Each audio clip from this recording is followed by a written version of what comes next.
ہم اپنا آج کا سبق شروع کرتے ہیں۔ اعوذ باللہ من الشیطان الرجیم، بسم اللہ الرحمن الرحیم۔ ہم نے کل پڑھا تھا، یہ آل فرعون کا، فرعونیوں کا تذکرہ چل رہا ہے کہ موسیٰ علیہ السلام دعوت لے کر آئے، لیکن وہ نہ تو موسیٰ علیہ السلام کی نبوت اور رسالت کو ماننے کے لیے تیار تھے اور نہ بنی اسرائیل کو چھوڑنے کے لیے۔ تو اللہ تعالیٰ نے پھر ان پر کچھ آزمائشوں کا سلسلہ شروع فرمایا، کچھ عذاب ان پر آنے شروع ہوئے، اور مقصد اس کا یہ تھا کہ یہ ان عذابوں کی وجہ سے اللہ کی طرف متوجہ ہوں، اللہ کے سامنے روئیں، گڑ گڑائیں، عاجزی اختیار کریں۔ تو آج کے سبق میں اسی کا تذکرہ ہے۔ فَأَرْسَلْنَا، پھر ہم نے بھیجے، فَأَرْسَلْنَا، پھر ہم نے بھیجے، عَلَيْهِمْ، ان پر، الطوفان، طوفان، پھر ہم نے ان پر طوفان بھیجے، والجراد، ٹڈی دل، ٹڈیاں ہم نے ان کے اوپر بھیجی، والقمل، قمل مختلف طرح کے حشرات الارض، کیڑے مکوڑے، والضفادع، اور مینڈک، والدم، اور خون، آیات مفصلات، یہ نشانیاں تھیں الگ الگ، یعنی طوفانوں کا سلسلہ شروع ہوا، ہر چند دن کے بعد طوفان، ہر چند دن کے بعد طوفان، ان کے گھر تباہ ہونے شروع ہو گئے، ان کی عمارتیں تباہ ہونا شروع ہو گئیں، نظام زندگی درہم برہم ہونا شروع ہو گئے۔ یہ سلسلہ تھما تو اللہ تعالیٰ نے ٹڈیوں کو بھیج دیا جو ان کے کھیتوں کے اندر پھیل گئیں اور کھیتوں کو تباہ کرنا شروع کر دیا۔ کچھ عرصہ یہ چلتا رہا، اس کے بعد کچھ عرصہ اللہ تعالیٰ نے، اس کی مزید تفصیل آگے آ رہی ہے، کچھ عرصہ اللہ تعالیٰ نے مختلف طرح کے کیڑے مکوڑے ہر طرف، گھروں میں، ان کے وہ دفتروں میں، بازاروں میں، ہر طرف کیڑے مکوڑے۔ پھر یہ سلسلہ ختم ہوا، پھر کچھ عرصے کے بعد مینڈک ہی مینڈک ہر جگہ، یہ سلسلہ ختم ہوا، کچھ عرصے کے بعد جہاں دیکھو خون گر رہا ہے، خون پڑا ہوا ہے، خون کے چھینٹے۔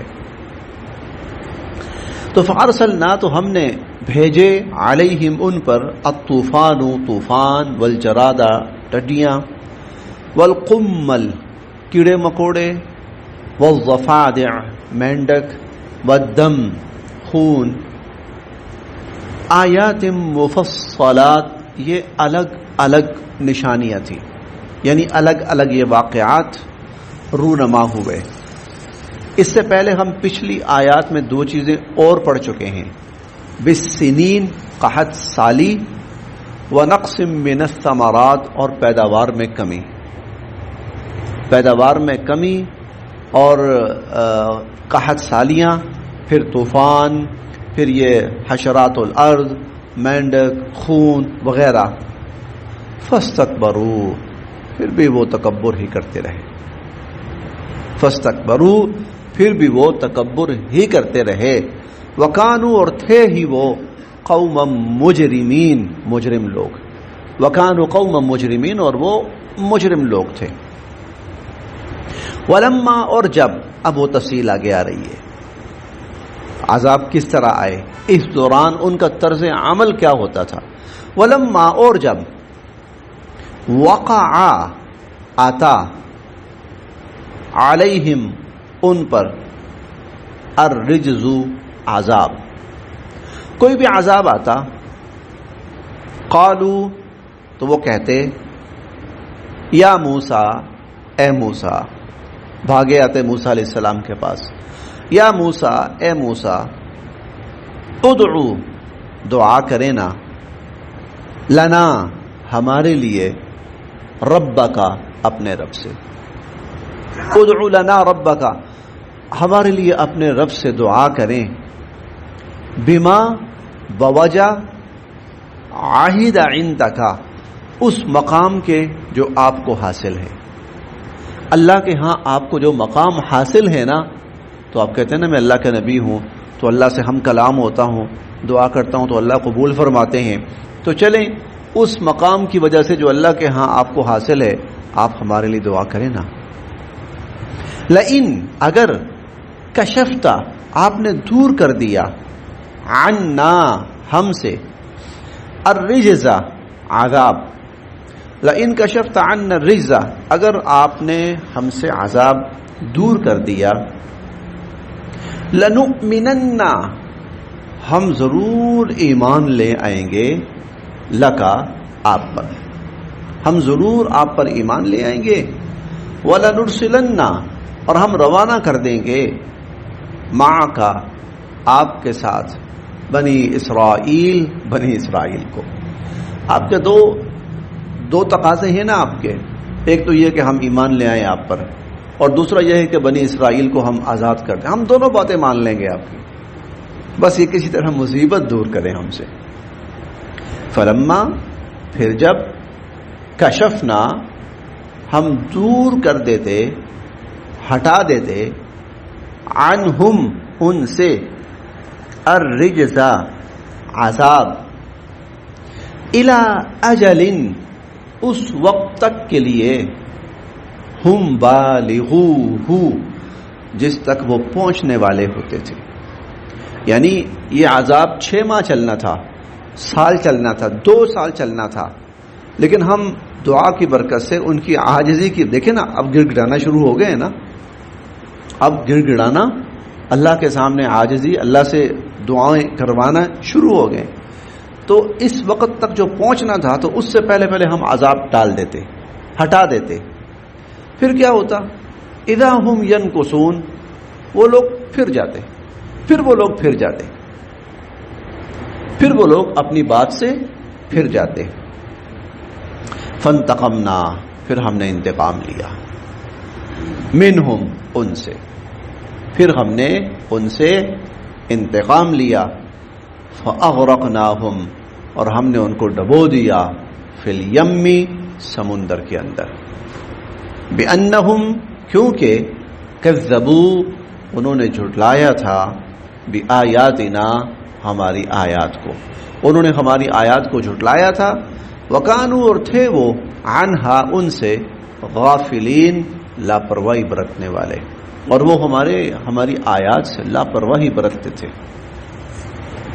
وَأَوْرَثْنَا، اور ہم نے وارث بنا دیا، القوم، اس قوم کو، ہم نے وارث بنا دیا اس قوم کو، الذین، جو، کانوا یستضعفون، جن کو کمزور بنا کر رکھا گیا تھا، جن کو پسماندہ رکھا گیا تھا، جن کو دبا کر رکھا گیا تھا، ہم نے ان کو وارث بنا دیا، مشارق الارض، زمین کے مشرقوں کا بھی، ومغاربہا، اور مغرب کا بھی، التی، وہ مشرق اور مغرب، بارکنا فیہا، جن میں ہم نے برکتیں رکھی تھی، ہم نے ان کو زمین کے مشرقی اور مغربی حصوں کا وارث بنا دیا، یعنی پھر ہم نے ان کو بہت بڑا اقتدار اور سلطنت عطا کی۔ وتمت، اور پورا ہو کر رہا، کلمت ربک، آپ کے رب کا فرمان، الحسنی، بھلائی کا، علی بنی اسرائیل، بنی اسرائیل پر، آپ کے رب کا جو حکم تھا نا بنی اسرائیل کے ساتھ بھلائی کا، وہ پورا ہو کر رہا، بما، کیونکہ صبروا، انہوں نے صبر کیا تھا، انہوں نے مشکل کاٹی تھی، انہوں نے مصیبت برداشت کی تھی، بما صبروا۔ ودمرنا، اور ہم نے تہس نہس کر کے رکھ دیا، تباہ و برباد کر کے رکھ دیا، ما کانا، جو، یصنع، بناتے تھے، فرعون وقومہ، اور اس کی قوم، فرعون اور اس کی قوم جو بناتے تھے، وما کانوا یعرشون، اور جو چڑھاتے تھے، جو بناتے تھے اور جو چڑھاتے تھے فرعون اور اس کی قوم وہ ہم نے تہس نہس اور تباہ و برباد کر کے رکھ دیا. یہ دو لفظوں میں اللہ تعالیٰ نے دو لفظوں کے اندر اتنی جامعیت کے ساتھ ان کے سارے سٹرکچر کا اور ان کی معیشت کا نقشہ کھینچا ہے. ما کان یصنع جو بناتے تھے، اس سے مراد تعمیرات ہیں. تعمیرات. اور آپ جانتے ہیں کہ دنیا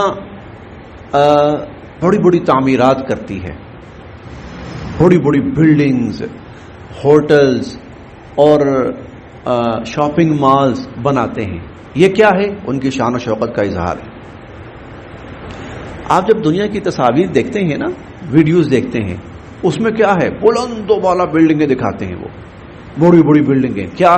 ہماری شان و شوکت کا اظہار. اور پھر اسپیشلی کچھ ممالک کچھ ایسی عمارات بناتے ہیں جو ان کے لیے پوری دنیا کے اندر شہرت کا درجہ رکھتی ہیں. کسی نے ایفل ٹاور بنایا، کسی نے مجسمہ آزادی بنایا، مینار پاکستان اور اس قسم کے. یہ جو احرام مصر بنائے گئے تو یہ کیا تھا؟ ہماری شان و شوکت کا اظہار. مغل جو تھے خاص طور پر فن تعمیر کے بڑے ماہر، بڑی بڑی عمارات اور بلڈنگیں بنائیں. کیا؟ ہماری شان و شوکت کا اظہار ہوگا. تم اسی طرح قوم فرعون نے، فرعون بڑے وسائل والا تھا، تو اس نے جو عمارات، بڑی بڑی بلڈنگیں، عمارات، شان و شوکت کے مظاہر، اپنے محلات، جو کچھ بنا رکھے تھے، اس کو اللہ نے صرف ایک لفظ کے اندر ما کان یصنع. اور وما کانوا یعرشون جو چڑھاتے تھے، اس سے مراد درخت، بیلیں، پودے، جو زراعت اور معیشت پر جس کا بڑی حد تک دار و مدار ہے. بڑی حد تک، کیونکہ مصر جو تھا نا، اس کو اللہ نے پانی کی فراوانی سے نواز رکھا تھا. وہ تو عذاب آیا ان پر الگ بات ہے، قحط سالی عذاب آیا، ورنہ مصر کو اللہ نے پانی کی فراوانی سے، نتیجتاً کیا تھا کہ ذریعہ اعتبار سے وہ ایک اچھا ملک تھا، خوشحال آباد ملک تھا. تو جو کچھ اس زراعت کی بنیاد پر اس حضرت یوسف علیہ السلام نے شدید ترین قحط کے زمانے میں، بدترین قحط کے زمانے میں مصر کو معاشی اعتبار سے زراعت کی بنیاد پر ملک کو معاشی اعتبار سے اتنا مستحکم کر دیا تھا کہ دنیا غلہ مانگنے ان کے پاس آ رہی ہے. مصر کو حضرت یوسف علیہ السلام نے. کیوں؟ اس لیے کہ وہ زرعی علاقہ، پانی کی فراوانی. تو وما کانوا یعرشون، ان کی معیشت کا ایک بڑا دار و مدار زراعت پر تھا. تو یہ جو کچھ اس کے لیے انہوں نے کیا تھا نا، اللہ نے وہ سب تباہ و برباد کر کے رکھ دیا. تو یہ معاشی ترقی نہیں بچا سکتی آپ کو، یہ معاشی ترقی آپ کو نہیں بچا سکتی اگر خدا نہ خواستہ اللہ کا حکم انسانوں کے خلاف آ گیا. وَدَمَّرْنَا مَا كَانَ يَصْنَعُ فِرْعَوْنُ وَقَوْمُهُ، فرعون اور اس کی قوم جو بناتی تھی، وما كانوا یعرشون جو کچھ چڑھاتی تھی، اللہ نے سب تہس نہس تباہ و برباد کر کے رکھ دیا. یہاں پہ آ کر وہ فرعون اور آل فرعون اور قوم فرعون کا واقعہ ختم. بنی اسرائیل آزادی، غلامی سے آزادی حاصل کر چکے. بہت بڑا دشمن جس نے ان کی زندگیاں اجیرن کر رکھی تھی، اللہ پاک نے ان کا وہ دشمن نیست و نابود کر دیا. لیجئے بنی اسرائیل کا دوسرا دور شروع ہو رہا ہے، آزادی کا دور، حکومت کا دور، اقتدار کا دور، فراوانی کا دور، آسائشات کا دور اب شروع ہونے والا ہے. وجاوزنا، اور ہم نے عبور کروا دیا، ببنی اسرائیل، بنی اسرائیل کو، البحر، وہ سمندر. وہ واقعہ ہم پڑھ چکے ہیں، 12 راستے بن گئے. ہم پہلے پارے میں پڑھ کے آئے، پہلے پارے میں ہم پڑھ کر آئے تھے کہ ہم نے فرعونیوں کو ڈبو دیا، وَأَنْتُمْ تَنْصُرُونَ، اور تم دیکھ رہے تھے.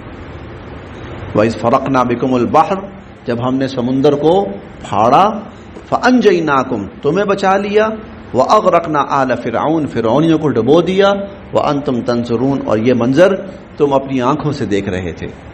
تو وجاوزنا، ہم نے عبور کروا دیا ببنی اسرائیل، بنی اسرائیل کو، البحر سمندر، فاتوا ان کا گزر ہوا، علی قوم ایک قوم پر، فاتوا علی قوم تو ایک قوم پر ان کا گزر ہوا، یعکفون وہ جھکے ہوئے تھے، علی اصنام لہم اپنے بتوں پر، اپنے بتوں کی عبادت میں مشغول تھے، وہ قوم اپنے بتوں کی عبادت میں مشغول تھی۔ قالو بنی اسرائیل کہنے لگے، یا موسیٰ اے موسیٰ، اجعل لنا بنا دینا ہمارے لیے بھی، الہن کوئی معبود، کما جیسا کہ لہم آلہہ ان کے معبود ہیں۔ اے موسیٰ جیسے ان کے معبود ہیں نا، ایک معبود ہمارا بھی کوئی بنا دیں، ہمارے لیے بھی کوئی ایسا معبود مقرر کر دیں۔ قال موسیٰ علیہ السلام فرمانے لگے، انکم بے شک تم قوم تجہلون بڑے ہی جاہل لوگ ہو، بڑے ہی نادان، بڑے ہی جاہل لوگ ہو۔ بنی اسرائیل نے یہ بات کیوں کی؟ اس لیے کہ فرعونیوں کے ساتھ رہ کر ان کی عادات، ان کے مزاج، وہ سارا رہن سہن ان کے اندر رچا بسا تھا۔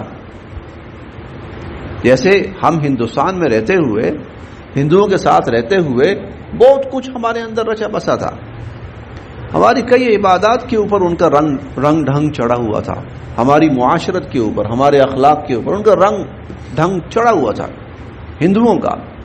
اب تک ہے بہت سے معاملات میں، اب تک بہت سے معاملات میں ہندوؤں کا رنگ ڈھنگ ہم پہ چڑھا ہوا ہے۔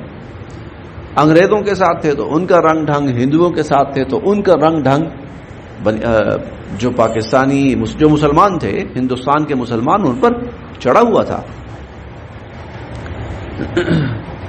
اس لیے آپ دیکھیں یہ جو قوالی کا سلسلہ شروع ہوا نا، قوالی کا سلسلہ بڑا، اب تو خیر وہ یہ چیزیں ختم ہو گئی ہیں، بہت کم رہ گئی ہیں، لیکن تب بہت تھا۔ اصل میں یہ کیا تھا؟ یہ ہندوؤں کے اس طور طریقے سے نا کہ وہ اپنی عبادت گاہوں کے اندر لوگوں کو جمع کر کے ان کے سامنے بھجن گاتے تھے یا اور، تو بزرگان دین نے سوچا کہ ہم مسلمانوں کے لیے اس طرح کا کوئی طریقہ اختیار کریں کہ بجائے ادھر جانے کے یہ ادھر آئیں اور اسلامی تعلیمات کو اسی رنگ ڈھنگ میں ان کے سامنے پیش کریں، اسی طرح کے ہم کلمات بنائیں، اسی طرح کا ہم کلام بنائیں، لوگوں کے سامنے وہ کلام پیش کریں، تھوڑا سا اس کے اندر ترنم ہو، تو اس سے یہ ہوگا کہ یہ لوگ بجائے ان کی باتیں سننے کے، کفریہ اور شرکیہ باتیں سننے کے، ہمارے اسلام کی باتیں سنیں گے، اسلام کی تعلیمات ان تک پہنچائیں۔ اصولاً جو بزرگ تھے واقعتاً جنہوں نے اچھی سوچ کے ساتھ، تو دیکھیں ہماری اس چیز میں بھی ان کا رنگ ڈھنگ چڑھا ہوا ہے، ان کا رنگ ڈھنگ چڑھا ہوا ہے۔ تو کہنے لگے، تو بنی اسرائیل کہنے لگے، اے موسیٰ علیہ السلام جیسا ان کا معبود ہے نا، تو ہمارا بھی کوئی معبود بنا دیجئے۔ فرعونیوں کے ساتھ رہ کر اور ان کی غلامی میں رہ کر، خاص طور پر ان کی غلامی میں رہ کر یہ حرکتیں ان کے اندر آئیں۔ اس لیے تو آپ دیکھیے نا، یہ چیز ختم نہیں ہوئی۔ موسیٰ علیہ السلام کو طور پہ گئے، سامری نے کہا کہ تم جس الہ کی بات کر رہے تھے نا، میں بنا کے دیتا ہوں۔ الہ کی بات کر رہے تھے نا، اے موسیٰ ہمارا بھی الہ ہونا چاہیے نا، میں بناتا ہوں الہ۔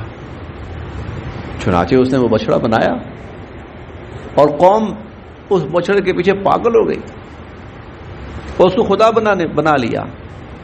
وہ کہنے لگا ھذا الہنا و الہ موسیٰ، یہ ہے تمہارا بھی معبود اور موسیٰ کا بھی معبود۔ فنسیا، موسیٰ سے تو بھول ہو گئی ہے، وہ کوہ طور پہ چلے گئے۔ ارے الہ تو یہ ہے، کوہ طور پہ کیا لینے گئے؟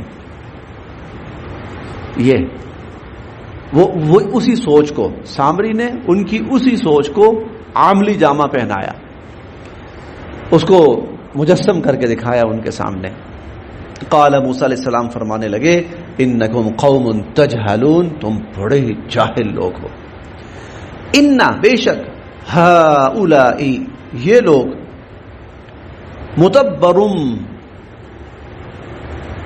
ہلاک اور برباد ہونے والا ہے، متبرن ہلاک اور برباد ہونے والا ہے، ما ہم فی جس کام میں یہ مشغول ہیں، جس کام میں یہ لوگ لگے ہوئے ہیں نا، یہ کام تباہ و برباد ہونے والا ہے۔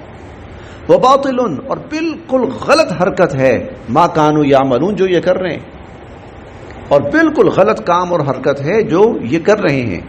اور قال یہ بھی فرمایا اغیر اللہ کیا اللہ کو چھوڑ کر ابغیکم میں تلاش کروں تمہارے لیے الہن کوئی اور معبود، اللہ کو چھوڑ کر میں تمہارے لیے کوئی اور معبود تلاش کروں۔